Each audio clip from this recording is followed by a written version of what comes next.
பிரசங்கியின் புஸ்தகம் 7வது அதிகாரம் 8வது வசனம். ஒரு காரியத்தின் துவக்கத்தை பார்க்கலாம், அதன் முடிவு நல்லது. முதல் வசனம், ஒருவனுடைய ஜனன நாளை பார்க்கலாம் மரண நாளும் நல்லது. ஒரு காரியத்தின் துவக்கத்தை பார்க்கலாம், அதன் முடிவு நல்லது.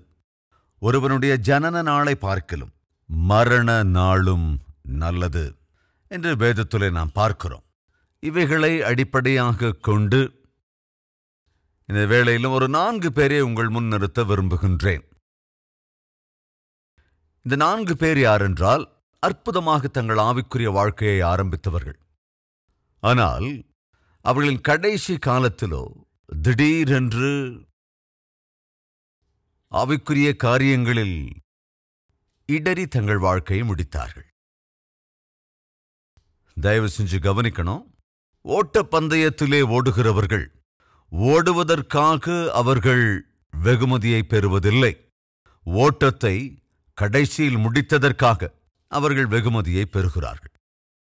அதேபோல நாமும் கூட ஆவிக்குரிய பிரகாரமாய் நம் வாழ்க்கையை ஆரம்பித்ததற்காக அல்ல நாம் கிரீடத்தை பெற்றுக்கொள்வது. அந்த ஆவிக்குரிய வாழ்க்கையிலே தொடர்ந்து அந்த ஆவிக்குரிய வாழ்க்கையை ஆவிக்குரிய பிரகாரமாகவே முடித்தால்தான், நேர்த்தியாய் முடித்தால்தான் நாம் கிரீடத்தை பெற்றுக்கொள்வோம். இந்த விஷயத்தை தான் அப்போஸ்தலனாகிய பவுல் மிக தெளிவாக சொல்லுகின்றான். தீமோத்தேயுவுக்கு எழுதின 2வது நிருபத்திலே தனக்காக ஏதோ ஒரு கிரீடம் காத்து கொண்டிருக்கிறதாம். என்ன கிரீடம்? அது எதற்கான கிரீடம்? எடுத்துக்கொள்ளலாம். தீமோத்தேயுவுக்கு எழுதின 2ஆம் நிருபம் 4வது அதிகாரம் 7வது வசனத்தை வாசிக்கிறேன். நல்ல போராட்டத்தை போராடினேன், ஓட்டத்தை முடித்தேன், விசுவாசத்தை காத்துக்கொண்டேன். இது முதல் நீதியின் கிரீடம் எனக்காக வைக்கப்பட்டிருக்கிறது.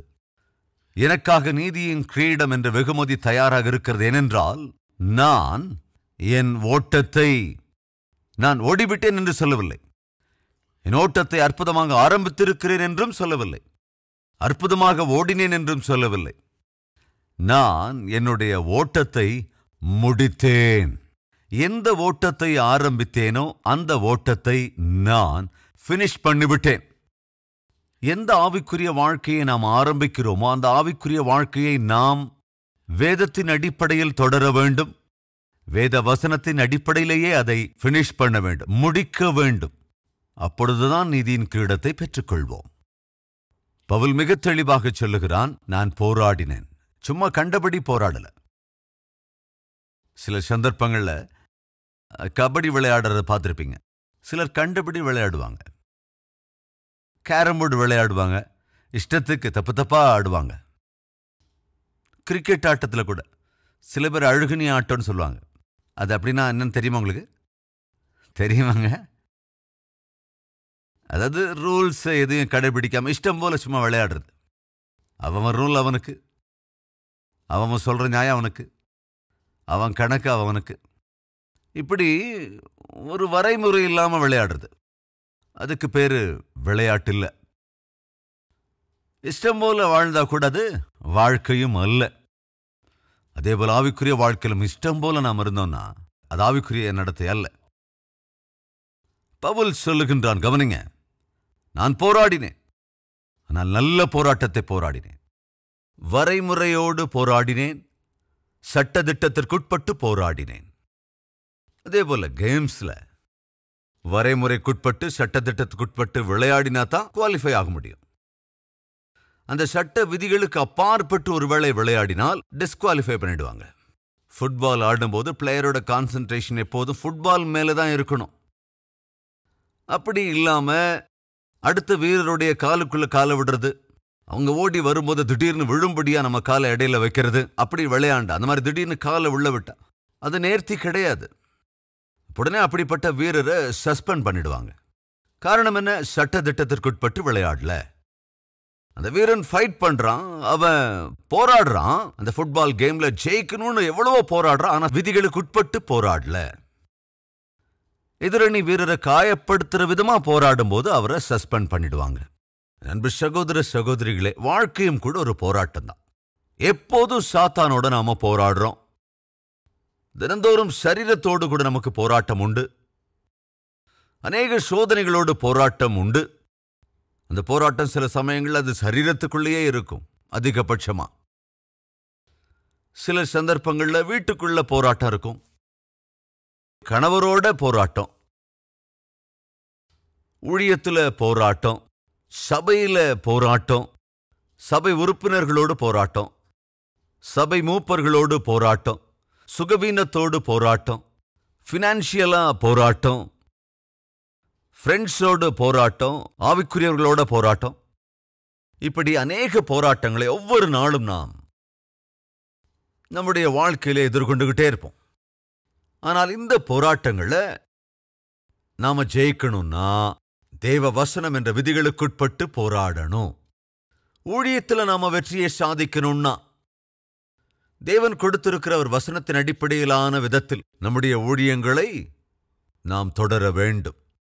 குடும்பத்தில் சாத்தானோட போராடணும்னா வேத வார்த்தையின் அடிப்படையில் தான். இன்றைக்கு எந்த போராட்டத்தை நீ எதிர்கொள்கிறாய் எனக்கு தெரியாது. அதே சமயத்தில் எதற்காக நீ போராடுகிறாய், எப்பேற்பட்ட போராட்டத்தை ஒவ்வொரு நாளும் நீ எதிர்கொள்கிறாய் என்பது உனக்கு தான் தெரியும்.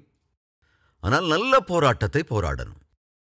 நீ எதை சாதிக்க வேண்டும் என்று நினைத்தாலும் அதை விதிகளுக்குட்பட்டு சாதிக்கணும். சிலர் வேலை வாங்கணும்னு போராடிக்கிட்டு இருப்பாங்க. அதை விதிகளுக்குட்பட்டு, சட்ட விதிகளுக்குட்பட்டு தான் நீ அதை சாதிக்கணும். சிலர் போலீஸ் சர்டிஃபிகேட் கொடுப்பாங்க, போலி எக்ஸ்பீரியன்ஸ் சர்டிஃபிகேட் கொடுப்பாங்க. இதெல்லாம் எதுக்கு? ஒரு வேலையை சாதிக்கணும்னு, ஒரு வெற்றியை சாதிக்கணும்னு. பரீட்சையில வெற்றிகளை சாதிப்பதற்கு நிறைய பேப்பர்ஸ் வச்சிருப்பாங்க. காப்பி அடிக்கிறது, அடுத்தவன் பேப்பரை பார்க்கறது, முன்னால் இருக்கிறவன் பேப்பரை பார்க்கறது.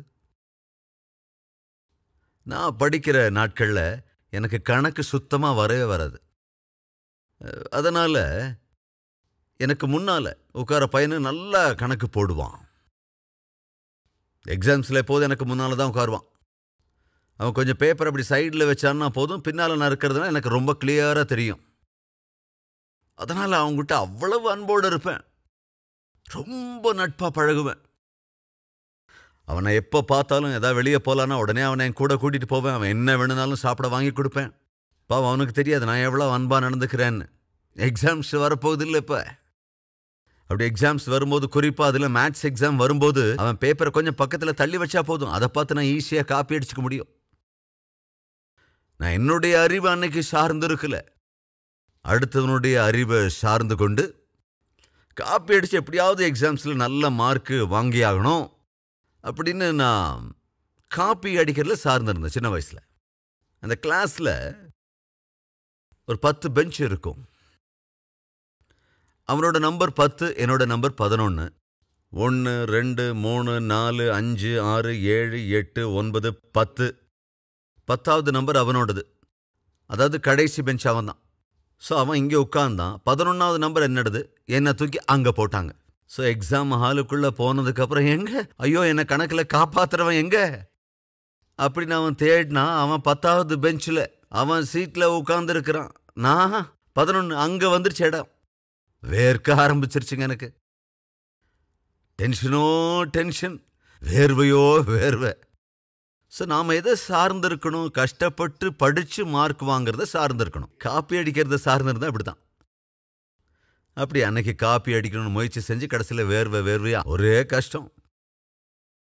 அன்னைக்கு நான் புரிஞ்சுக்கிட்டேங்க, எதுக்காக இந்த டென்ஷன். ஒழுங்காக உட்காந்து படிச்சிருந்தா பிரச்சனை இல்லையே. நான் ஒழுங்காக உட்காந்து கஷ்டப்பட்டு படிக்காம யாரோ கஷ்டப்பட்டு ஒழுங்காக படிச்சா, அவனோட கஷ்டத்தை சாதகமாக எடுத்து காப்பி அடித்து நான் பாஸ் ஆகணும்னு நினச்சா, அது எவ்வளோ பைத்தியகாரத்தனமான யோசனை. அது எனக்கு ஒரு பாடத்தை கற்றுக் கொடுத்தது. சாதிக்கணும்னு ஆசைப்படுற, வெற்றியை சாதிக்கணும்னு ஆசைப்படுற, அது எந்த விஷயமா இருந்தாலும், பரீட்சையில் வெற்றியை சாதிக்கணும், படித்து முடிச்சுட்டு ஒரு நல்ல வேலையை சாதிக்கணும், அதுக்கப்புறமா நல்ல ஒரு கல்யாணம் பண்ணணும், ஒரு நல்ல வாழ்க்கை துணை அமையணும், அல்லது வியாபாரம் பண்ணால் அந்த வியாபாரத்தில் நல்ல லாபத்தை பார்க்கணும், பிஸ்னஸில் சாதிக்கணும். இன்னைக்கு காலையில் எழுந்திருக்கிறதுலேருந்து ராத்திரி தூங்க போகிற வரைக்கும் மனுஷன் எதையாவது சம்பாதிக்கணும், எதையாவது சாதிக்கணும்னு தானே ஓடிக்கிட்டே இருக்கிறான். ஆனால் கொஞ்சம் கவனிங்க, நீ எதை சம்பாதிக்கணும்னு காலையிலேயே எழுந்து ஓடுகிறாயோ அப்படி சம்பாதிப்பது சட்டவிதிக்குட்பட்டு இருக்கணும். அது நீதியை சார்ந்திருக்கணும். அநியாயமா அக்கிரமமா நீ எதை சம்பாதித்தாலும் எதை சாதித்தாலும் அது நீ அனுபவிப்பது என்பது சாத்தியம் ஆகவே ஆகாது. சோ உன்னுடைய வாழ்க்கையில் அல்லது நம்முடைய வாழ்க்கையில உயிரோடு இருக்கிற வரைக்கும் ஒவ்வொரு நாளும் எதற்காக நாம் போராடுகிறோமோ, ஓடுகிறோமோ, பிரயாசப்படுகிறோமோ, பரிதபிக்கிறோமோ அது வேதத்தின் அடிப்படையில் இருக்க வேண்டும். நீதி நேர்மையோடு போராட வேண்டும், பிரயாசப்பட வேண்டும், பிரதிபலனை காண வேண்டும். அதைத்தான் அங்கே பவுல் சொல்லுகிறான். நல்ல போராட்டத்தை போராடினேன், என் ஓட்டத்தை நல்லபடியாய் முடித்தேன், விசுவாசத்தை காத்து கொண்டேன். கொஞ்ச காலம் ஆவிக்குரியவங்களா இருந்துகிட்டு, கொஞ்ச காலம் விசுவாசிகளா இருந்துகிட்டு, அதுக்கப்புறம் விசுவாசத்தெல்லாம் பணயம் வச்சுட்டு பாவங்கள் செய்து என்னுடைய வாழ்க்கையை நான் நாசமாக்கிக் கொள்ளவில்லை. தேவன் அருளிய ஆவிக்குரிய வாழ்க்கையை நான் காத்துக்கொண்டேன். தேவன் அருளிய விசுவாசத்தை நான் காத்துக்கொண்டேன். தேவன் மீதுள்ள விசுவாசம், தேவனுக்கு என் மீது உள்ள அந்த நம்பிக்கை, இவைகள் எல்லாவற்றையும் நான் காத்துக்கொண்டேன். எனவேதான் பவுல் சொல்லுகிறான், அதனால்தான் தேவன் எனக்கு ஜீவ கிரீடத்தை தரப்போகிறார். பைபிள் சொல்கிறது, ஒரு காரியத்தின் துவக்கத்தை பார்க்கலாம், அதன் முடிவோ நல்லது. ஒருவனுடைய ஜனன நாளை பார்க்கலும் மரண நாளும் நல்லது. எனவே எனக்கு அன்பான சகோதர சகோதரிகளே, இந்த உலக யாத்திரை உன் ஜனனத்தில் ஆரம்பித்தது, அந்த யாத்திரை உன் மரணத்திலே முடிவடைகிறது. எப்பொழுது பிறந்தாய் அது உனக்கு தெரியுமா? மனிதன் இந்த உலகத்தில் எப்போ பிறக்கிறானோ பிறக்கிறவனுக்கு தெரியுமா? நான் பிறந்தேங்க, ஆனா அந்த டைம்ல தான் நான் பிறப்பேன்னு எனக்கு தெரியுமா? எங்க அம்மா கிட்ட நான் சொன்னேன்னா, அம்மா இதோ வந்துட்டேன் அப்படின்னு நான் சொல்லியிருக்கேனா? நீங்க யாராவது மம்மி கிட்டயோ டேடி கிட்டயோ அப்படி சொல்லியிருக்கீங்களா? இங்க பாருங்க, மண்டே மார்னிங் 9 o'clock கரெக்டா பிறந்துருவேன் அப்படின்னு யாராவது சொல்லியிருக்கமா? இல்லல்ல. நீங்கள் வரும்பொழுது சொல்லிட்டு வரல, போகும்போது சொல்லிட்டு போறதுக்கு. சோ எப்படி சொல்லாம கொள்ளாம இந்த உலகத்துக்கு நீ வந்தையோ, அதே போலத்தான் ஒரு நாளில யாருக்கும் சொல்லாம கொள்ளாம இந்த உலகத்தை விட்டு நாம போயிடுவோம். எனவே வேதம் தெளிவாக சொல்லுகிறது, உன்னுடைய ஜனன நாளை பார்க்கிலும் உன்னுடைய மரண நாள் நல்லது. எப்படி நீ மரிக்கப் போகிறாய், எந்த நிலைமையிலே நீ மரிக்கப் போகிறாய், அதை குறித்து கொஞ்சம் கவனமா இருக்கணும். ஏனென்றால் நீ மரிக்கிற நாளிலே உனக்கு இருக்கிற ஆவிக்குரிய நிலையின் அடிப்படையில் தான் ஒருவேளை நீ பரலோகத்துக்கு போவ அல்லது நரகத்துக்கு போவ. பிறக்கும் போது வேதாகமம் சொல்லுகிறது, அதாவது தாவீது சொல்லுவான், என் பாவத்தில் என் தாய் என்னை கற்பம் தரித்தாள். அதாவது பாவம் செய்து பெற்றெடுத்தார்கள் என்றல்ல, நாம் பிறக்கும் போதே சுயமா பாவத்தில் தான் பிறக்கிறோம், பாவிகளா தான் பிறக்கிறோம். அது என்னங்க, பச்சை பிள்ளை எந்த பாவத்தைங்க செய்யும்? அப்ப அந்த பிள்ளை எப்படி பாவின்னு சொல்றீங்க? தயவு செஞ்சு கவனிங்க. ஆதாமும் ஏவாளும் கூடாது என்று சொன்ன கனியை புசித்த போது அவர்கள் சபிக்கப்பட்டார்கள். அப்படி சபிக்கப்பட்ட போது, கணவன் மனைவியாக இருவரும் சபிக்கப்பட்ட போது, அந்த சாபம் அவர்களின் பிள்ளைகளின் மீதும் தொடர்ந்தது. உதாரணத்துக்கு, என்னோட பாக்கெட்ல பர்ஸ் இருக்கு, நான் திடீர்னு ஒரு ஆத்துக்குள்ள குதிச்சிடுறேன், அதனால நான் நனைஞ்சிடறேன். அப்ப என் பாக்கெட்ல இருக்கிற பர்ஸ் நனையுமா? நனையாதா? நனைஞ்சிரும் தானே. நீங்க பேப்டிசம் எடுக்கும்போது உங்க பர்ஸ் ஒருவேளை உங்க பாக்கெட்லேயே வச்சிருந்தீங்கன்னா நீங்க மாத்திரமே நனைவீங்களா, இல்லை உங்க பர்ஸும் நனைஞ்சிருமா? அதே போலதான் ஆதி தம்பதிகள் சபிக்கப்பட்ட போது அவர்கள் கர்ப்பத்திலே பிறக்கின்ற பிள்ளைகளும் கூட சபிக்கப்பட்டார்கள். எனவே மனிதன் அவன் பிறப்பிலேயே பாவியாகத்தான் பிறக்கிறான். பாவம் செய்து பாவியானவன் அல்ல, பாவியா இருப்பதனால்தான் பாவம் பண்றான். எனவேதான் தாவீது சொல்கிறான், பாவத்தில்தான் என்னுடைய தாய் என்னை பெற்றாள். எனவேதான் வேதம் சொல்லுகிறது, நீதிமான் இல்லை, நீதிமான் ஒருவனும் இல்லை என்று. பாவத்தில் தான் பிறக்கிறோம், பாவிகளாகவே வாழ்கிறோம். ஆனால் பாவியாகவே மரிப்போம் என்றால் பரலோகத்துக்கு போக மாட்டோம், அப்புறம் பாதாளத்துக்கு தான் போவோம். பிரதர், அப்புறம் பாவியா ஜீவிக்கிறவன், பாவத்திலேயே வாழ்ந்துகிட்டு இருக்கிறவன் அந்த பாவத்துல தானே சாவான், பாவத்துல சாகும் போது பாதாளத்துக்கு தானே போவான். எஸ், யதார்த்தத்தில் அதுதான் நடக்கணும். பாவத்தில் பிறந்தவன் பாவத்துக்குள்ளேயே வாழ்ந்து கொண்டிருக்கிறவன் பாவத்தோடே இறக்கும்போது பாதாளத்துக்கு தான் போக வேண்டும். ஆனால் அப்படி நீ மரிப்பது தேவனுக்கு இஷ்டமில்லை என்பதால் பாவியாக பிறந்தாலும் பாவத்தில் வாழ்ந்து கொண்டிருந்தாலும் பாவியாக நீ மரிக்கக்கூடாதென்று தேவனே தம்முடைய ஒரே பேரான குமாரனை இந்த உலகிற்கு அனுப்பினார். அவர் எதற்காக இங்கே வந்தார் என்றால், நீ பாவியாகவே மரித்தால் நரகத்துக்கு போவாய் என்று. ஆனால் நீ செய்த பாவங்கள் எல்லாம் மன்னிக்கப்பட்டால் நீ நரகத்திற்கு போகாமல் பரலோகத்திற்கு போவாய் என்று, நீ மரிப்பதற்கு முன்பாக நீ செய்த உன்னுடைய எல்லா பாவங்களுக்காகவும் நீ மனஸ்தாபப்பட்டு மனம் திரும்புவாய் என்றார். இயேசு கிறிஸ்து உனக்காக சிலுவையிலே செய்த தியாகத்தை நீ விசுவாசிப்பதன் மூலமாக உன்மீது வரப்போகிற சிக்ஷையிலிருந்து நீ தப்பித்துக் கொள்வாய். 1,00,000 ரூபாய் உன் ஃப்ரெண்டு கிட்ட நீ கடன் வாங்கியிருக்க. 1 மாசத்துல தருவேன்னு சொல்லியிருந்த. ஆனா கடன் வாங்கும்போது இருக்கிற உற்சாகம், அதை வாங்கும்போது இருக்கிற அந்த நன்னடத்தையெல்லாம் கொடுக்கும்போது சாதாரணமா இருக்காது. 190%. தேவை இருக்கும்போது, கடன் தேவைப்படும் போது எவ்வளவு அற்புதமா பேசுவியோ, எவ்வளவு தாழ்மையா, எவ்வளவு நம்பிக்கையா பேசுவியோ. ஆனா அந்த 1,00,000 ரூபாயை வாங்கினதுக்கு அப்புறம் திரும்பி கொடுக்க வேண்டிய நாள் வருதில்ல, அன்னைக்கும் வார்த்தை மாறிடும், நடத்த மாறிடும், சம்டைம்ஸ் செல்போன் நம்பரும் மாறி போயிடும். இது உண்மையா இல்லையாங்க? சகஜமா நடக்கிறது. 1 மாசம் கழிச்சதுக்கு அப்புறம் அந்த ஃப்ரெண்டு வந்து வீடு தேடி வந்து கடன் வாங்கின அன்னைக்கு ஓகே, அதே மாதிரி கொடுக்கும்போது வீட்டுக்கு வரணுமா இல்லையா? வந்து நீ கொடுப்பேன்னு எதிர்பார்த்துக்கிட்டே இருக்கிறேன். உங்ககிட்ட இருந்து எந்த சத்தமும் இல்லை, அதனால தான் நானே தேடி வர வேண்டியதாயிடுச்சு. 1,00,000 ரூபாய் வாங்கினேன், மாசத்துல கொடுத்துறேன்னு சொன்னேன். எனக்கும் நிறைய தேவைகள் இருக்கு. சரி, எப்போ தரப்போற? தந்துடுறேன், ஒரு 1 வீக்ல தந்துடுறேன். 1 வீக்ல இன்னொரு ஃப்ரெண்ட் எனக்கு தரேன்னு சொல்லியிருக்காரு, அதை வாங்கி நான் உனக்கு கொடுத்துட்றேன். 1 வீக் ஆயிடுச்சு. 1 வீக் கழிச்சு கொண்டு போய் கொடுக்கணும்ல, கொடுக்கல. ஸோ ஃபோன் பண்ணி, இன்னும் தப்பாக நினச்சிக்காத, இன்னொரு 1 வீக்கில் நான் கொடுத்துட்றேன். ஓகே அப்படின்னு இன்னொரு 1 வீக். அதுக்கப்புறம் ஃபோன் பண்ணால் எடுக்கிறதே இல்லை. இதெல்லாம் சாதாரணமாக நடக்கிறது. அதுக்கப்புறம் ஃபோன் பண்ணால் அதை கட் பண்ணுறாரு, அதுவும் சாதாரணம். அதுக்கப்புறம் ஃபோன் பண்ணும்போது நம்பரே பிளாக் பண்ணப்படுது, இதுவும் நடக்கிறது தான். ஆனால் அதுக்கப்புறம் ஃபோன் பண்ணா, கவனிங்க, நீங்கள் அழைக்கும் சந்தாதாரர் சுவிட்ச் ஆஃப் பண்ணி இருக்கிறார். அப்படித்தானுங்க? சுவிட்ச் ஆஃப். இதனது சுவிட்ச் ஆஃப் ஆயிருக்கு. உங்களை எத்தனை பேர் கடன் கொடுத்துருக்கீங்க? கையெழுத்துங்க பார்க்கலாம். கடன் கொடுத்துருக்கோங்க. சரி, உங்களை எத்தனை பேர் கடன் வாங்கி இருக்கீங்க? பரவாயில்லைங்க, நமக்குள்ள என்ன இருக்கு யோசிச்சு பாருங்க. ஸோ கடன் வாங்கினவங்க கொஞ்சம் கையெழுத்துங்க. ரைட். வேதம் சொல்லுகிறது, நீங்கள் கடன் கொடுக்கிறவர்களா இருப்பீர்களே தவிர கடன் வாங்குகிறவர்களா இருக்க மாட்டீர்கள். ஆனால் இப்போ நான் கவனிச்சது என்னன்னா, கடன் கொடுத்தவங்களை விட கடன் வாங்கினவங்க தான் நம்ம மத்தியில் அதிகமாக இருக்கிறோம். சரி, எது எப்படி இருந்தாலும் கடன் வாங்கினவர் ஒரு நாள் உங்ககிட்ட மாட்டிக்கிட்டார்.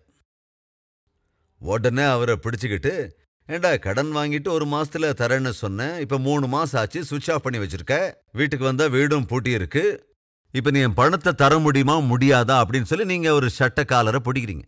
அவர் பதில் சொல்றதுக்கு எத்தனையோ என்னென்னமோ ஸ்டோரிஸ் எல்லாம் சொல்லிக்கிட்டே இருக்கார். அப்படிப்பட்ட சமயத்துல உங்களுக்கு பயங்கர கோபம் வந்துருச்சு. நியாயமா அவரை நம்பி நீங்க ஹெல்ப் பண்ணதுக்கு இப்ப அவர் நடந்துக்கிற அந்த முறைக்கு கோபம் வந்து அவரை அடிக்க கையை கூட ஓங்குறீங்க. இதை பார்த்துக்கிட்டு இருந்த இன்னொரு நண்பர் பார்த்துட்டு வேக வேகமா ஓடி வந்து, என்ன என்ன என்ன என்ன பிரச்சனை, என்ன பிரச்சனை? இவர் 1,00,000 ரூபாய் வேணும்னு கேட்டாப்புல, அது நான் பையனோட ஃபீஸ் கட்டுறதுக்காக வச்சிருந்த பணம். 1 மந்த்ல பணத்தை கொடுத்துறேன்னு சொன்னதுனால இவரை நம்பி நானும் கொடுத்துட்டேன். ஆனால் இப்போ ஃபோன் பண்ணா ஃபோன் சுவிட்ச் ஆஃப் இருக்கு, வீட்டு போனால் வீடு பூட்டி இருக்கு. இன்னைக்கு தான் பார்க்குறேன், கேட்டா இஷ்டத்துக்கும் கதை சொல்றான் அப்படின்னு அந்த நண்பர்கிட்ட கொடுத்தவர் தன்னுடைய நிலைமையை எடுத்து எல்லாத்தையும் சொல்றாரு. இப்போ அதை பார்த்து ஓடி வந்த நண்பர், ஐயா நீ பணம் வாங்கினா அதை ஒழுங்கா கொடுக்கணுமா இல்லையா? கொடுக்காம இப்படி பண்ணா எப்படி? என்கிட்ட இருந்திருந்தா கட்டாயம் கொடுத்துருப்பேன். என்ன பதில் சொல்றதுன்னு தெரியாம தான் ஃபோனை நான் அட்டன் பண்ணாம விட்டுட்டேன். கொடுக்கறதுக்கு ட்ரை பண்றேன், எவ்வளவோ ட்ரை பண்ணாலும் பணம் எங்கேயும் கிடைக்கல, அதனால தான் சுவிட்ச் ஆஃப் நான் பண்ணி வச்சுட்டேன். என்ன செய்யறதுன்னு தெரியல, எல்லா பக்கம் முயற்சி பண்ணிட்டேன், என்னால் முடியல அப்படி ரொம்ப துக்கத்தோட சொன்னார். அப்போ அந்த 3வது நபர், அந்த நண்பர், சரிடா ஏதோ கடனை வாங்கிட்ட, அவர் அவசரத்துக்கு இப்போ கொடுக்கணுமா இல்லையா? சரி, உனக்காக நான் இப்போ அதை கொடுக்குறேன் அப்படின்னு அந்த 3வது ஃப்ரெண்டு அந்த 1,00,000 ரூபாயை கொடுத்தவருக்கு திரும்ப கொடுத்துட்டார். இப்போ அவரோட கடன் தீந்துருச்சா இல்லையா? யோசிச்சு பாருங்க. கடன் தீந்துருச்சு. அப்படித்தானே? கொடுத்திருந்த அந்த நபர், கடன் வாங்கின நபர் மேல அவருக்கு ஏதாவது உரிமை இருக்கா? அவரை சிக்ஷிக்கிறதுக்கோ, திட்டுறதுக்கோ, காலரை பிடிக்கிறதுக்கோ, வாய்க்கு வந்தபடியில் அவரை திட்டுறதுக்கோ உரிமை இருக்கா? இல்ல. ஏன்னா அவர் கொடுத்த கடனை இன்னொருத்தர் திருப்பி கொடுத்துட்டார். அதனால முதல்ல கடன் வாங்கினவர் மேல கடன் கொடுத்தவருக்கு இப்போ எந்த அதிகாரமும் இல்லை. அன்பு சகோதர சகோதரிகளே, நாம் எல்லோருமே கூட பிறந்ததிலிருந்து இன்னைக்கு வரைக்கும் என்னென்ன தப்பு செஞ்சிருப்போம், எவ்வளவு பாவங்களை பண்ணியிருப்போம். காலையில கண்ணு முழிக்கிறதுல இருந்து ராத்திரி தூங்குற வரைக்கும் நமக்கு தான் தெரியுமே. வார்த்தையில பரிசுத்தம் இருக்காது, நடத்தையில பரிசுத்தம் இருக்காது, பார்வையில பரிசுத்தம் இருக்காது, எண்ணங்கள்ல பரிசுத்தம் இருக்காது, சிந்தையில பரிசுத்தம் இருக்காது, செய்கையில பரிசுத்தம் இருக்காது. அநேகருடைய படுக்கை பரிசுத்தமா இல்ல, நடத்தை இன்னைக்கு பரிசுத்தமா இல்ல. காலையில் எழுந்திருக்கிறதுல இருந்து தூங்க போற வரைக்கும் ஏதாவது தப்பு, ஏதாவது ஒரு பாவம். அப்ப இப்படி இருக்கிற ஒருவன் சடனா சாகும் போது எங்க போவான் யோசிச்சு பாருங்க. டைரக்டா நரகத்துக்கு தான் போவான். ஆனால் தேவன் உன்னை, என்னை, நம்மை எவ்வளவோ நேசித்தார். வேதம் அதைத்தான் சொல்லுகிறது, தேவன் இந்த உலகத்தை இவ்வளவாய் நேசித்தார் என்று. இவ்வளவாய், அதுக்கு அளவே இல்லைங்க. அளவில்லாத மட்டிலே தேவன் மனிதனை நேசித்தார். அப்படி தேவன் மனிதனை நேசித்ததினால்தான் அந்த மனிதன் மரித்த பின்பு நரகத்திற்கு போவான் என்பதனால் அவரே இறங்கி வந்து விட்டார். எதற்காக அப்படி செய்தார்? மனிதன் செய்த பாவத்தினாலே அந்த மனிதனுக்கு சிக்ஷை வரப்போகிறது. அந்த சிக்ஷை நரகம். அதை மனிதனால் தாங்க முடியாது என்பதால் இந்த மூன்றாவது நண்பன் எவ்விதத்திலே தான் கடன் வாங்காத போதும் கடனை எப்படி அடைத்தானோ, கடன் அடைத்து முதலில் கடன் வாங்கினவரை எப்படி விடுவித்தானோ, அதேபோல் சாட்சாத் தேவனே இந்த உலகிற்கு மனிதன் செய்த பாவத்தினால் அவனுக்கு வரவேண்டிய எல்லா சிக்ஷைகளையும் தம்மீது ஏற்றுக்கொண்டார். மனிதனுக்கு வரவேண்டிய சிக்ஷையை தாம் ஏற்றுக்கொண்டதுனாலே சிக்ஷிக்கப்பட வேண்டிய நீ தப்புவிக்கப்பட்டாய். அப்படி தப்புவிக்கப்பட்டதுனாலே நீ செய்த பாவத்தினால் உனக்கு வரவேண்டிய சிக்ஷை அகற்றப்பட்டது. இனி உனக்கு சிக்ஷை இல்லை. கடன் வாங்கினவனுக்கு இப்ப அவருக்கு கடன் கொடுக்க வேண்டிய அவசியம் இல்லை. ஏனென்றால் மூன்றாவது நபர் தன் மீது இறங்கி அந்த கடனை அடைத்து விட்டார். இப்ப கடன் வாங்கினவன் ₹1 கூட கொடுக்க வேண்டிய அவசியம் இல்லை. கடன் கொடுத்தவருடைய அதிகாரமோ மிரட்டலோ அங்கே அகற்றப்பட்டு விடுகிறது. ஆனால் அந்த கடன் வாங்கினவர் செய்ய வேண்டியது என்ன?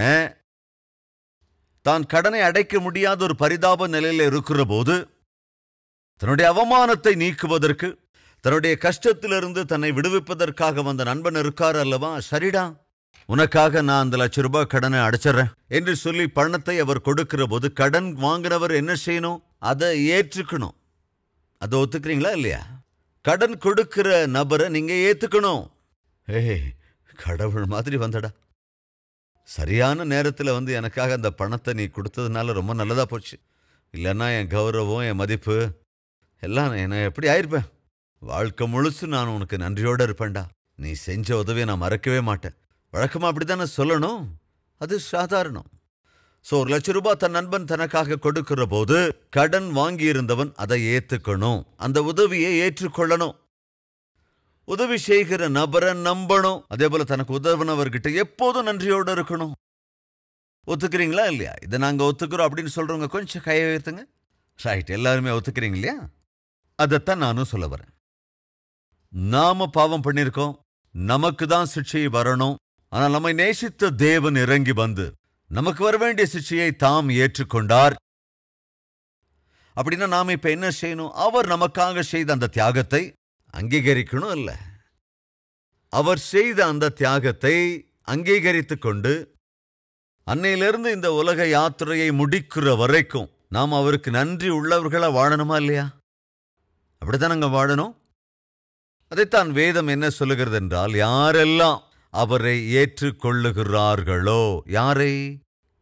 இயேசு கிறிஸ்துவை. யோவான் எழுதின சுவிசேஷம் 1வது அதிகாரம் 12ஆம் வசனம். தம்மை யாரெல்லாம் ஏற்றுக்கொள்ளுகிறார்களோ, தம்மை ஏற்றுக்கொள்ளுகிறவர்கள் எத்தனை பேர்களோ அவர்கள் எல்லோருக்கும், அதாவது அவருடைய நாமத்தின் மேல் விசுவாசம் உள்ளவர்களாய் அவரை ஏற்றுக்கொள்ளுகிறவர்கள் எத்தனை பேர்களோ அத்தனை பேர்களும் தேவனுடைய பிள்ளைகளாகும்படி அவர்களுக்கு அதிகாரம் கொடுத்தார். யாரெல்லாம் இயேசு கிறிஸ்துவை ஏற்றுக்கொள்ளுகிறார்களோ அவர்கள் அத்தனை பேரும் தேவனுடைய பிள்ளைகளாய் அதிகாரத்தை பெற்றுக் கொள்கிறார்கள். இப்ப நாம தேவனுடைய ராஜ்யத்திலே அவரோட கூட போய் இருக்கணும்னா முதல்ல அவருடைய பிள்ளைகளாகணும். அவருடைய பிள்ளைகளாக வேண்டும் என்றால் இந்த உலகத்துல இருக்கும் ஒரே ஒரு வழி அந்த ஆண்டவராகிய இயேசு கிறிஸ்துவை சொந்த இரட்சகராக ஏற்றுக்கொள்வதுதான். அவரை நீ உன் இரட்சகராக ஏற்றுக்கொள்ளாமல் பரலோகத்துக்கு போற சான்ஸே கிடையாது. அவர் செய்த தியாகத்தை நீ விசுவாசிக்காமல் உன்னுடைய பழைய பாவ வாழ்க்கையை ஆண்டவருடைய கரத்தில் அர்ப்பணித்து அவர் அருளுகிற புதிய வாழ்க்கையை நீ ஆரம்பிக்காமல் பரலோகத்திற்கு போவது சான்ஸே இல்லை.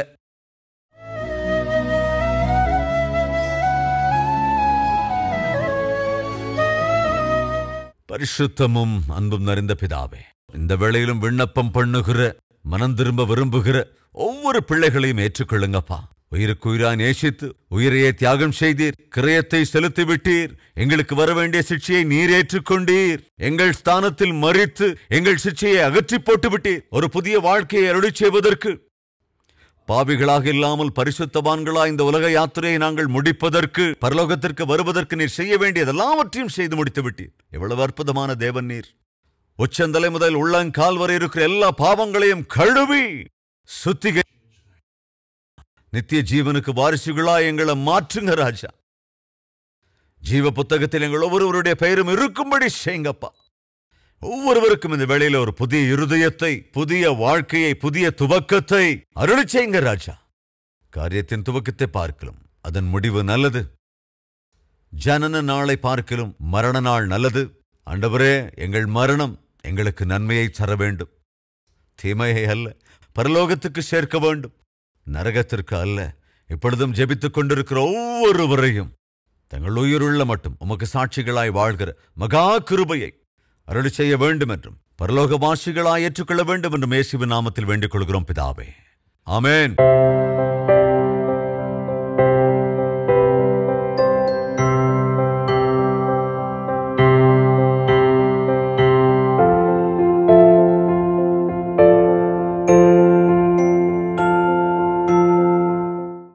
எங்கள் முகவரி: கல்வரி, தபால் பெட்டி எண் 30, குக்கட்பள்ளி, ஹைதராபாத் 72.